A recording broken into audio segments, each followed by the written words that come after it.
अरे साला इतना करिया आदमी के इतना सुंदर मिला रू, ये तो पूरा गोर बुढ़ा उज्जर दबदबा। हम तो इंस्टाग्राम पर मैसेजो कर दिल बानी भैया, खाली रिप्लाई आवे के देरी बा।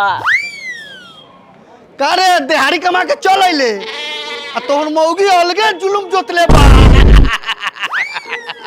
अब तोरा कमाए के का जरूरी बा? तोरा मौगी के अकाउंट में डॉलर आई, वो अमेरिका से। साला इतना समझाला के बाद आखिर तमाशा लगाइए दिल। चलो तनी एकरी बहन करा के मार कुदारी के मते फाड़ लेम अपने।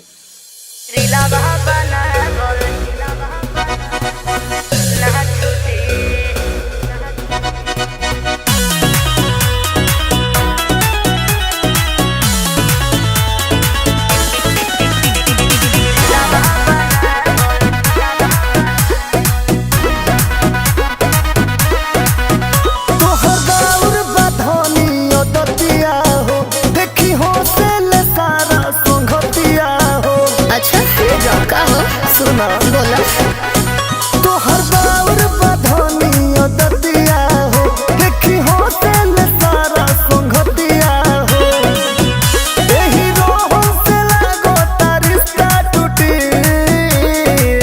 ए राजा हमार बात सुनी। अरे नैहर छोटे ससुरा छोटे, भले फोनवा फोटे, बाकी लगा बनावल ना छोटे, बाकी लगा बनावल ना छोटे। अरे क्या कहलो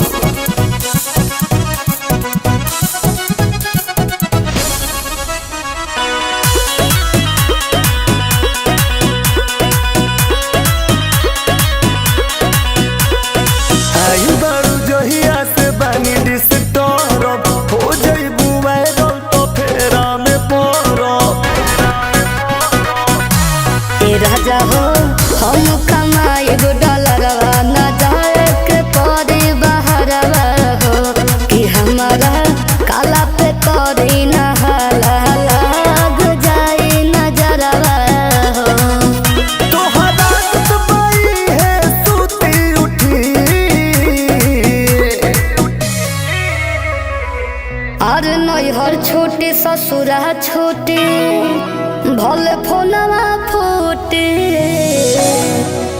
बाकी लगा बनावल ना छोटे, बाकी लगा बनावल ना छोटे।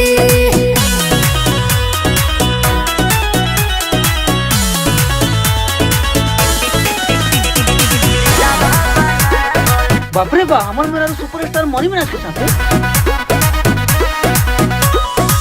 मानी लो बात ये धानी मुकुल के, इज्जत डुबावा ना तू हमारा कुल के।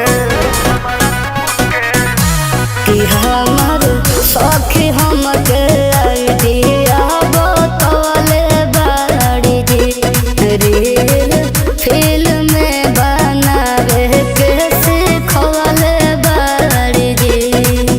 सुबह आते खोजियो तारे घूटी घूटी। और नैहर छोटे ससुरा छोटे, भले फोनवा फोटे, बाकी लगा बनावल ना छोटे, बाकी लगा बनावल ना छोटे। ई का कहलू? ए हमर श्याम सुंदर, आज जवन लोग हमरा के देख के हंसा तानू, एक दिन उहे लोग आके हमरा से फोटो खिंचवाई। आ ई बात रउआ के समझ में आई ना, काहे से कि रउआ अलकतरा बानी, आ रउआ जाई दिहाड़ी कमाई आ हमरा के फिल्म में रील बनाबे दी। हाँ हाँ ठीक है बा, अब तो घरे घरे मौगी से रील बनावता, हमरो मौगी बनावो, लोग से का मतलब बा।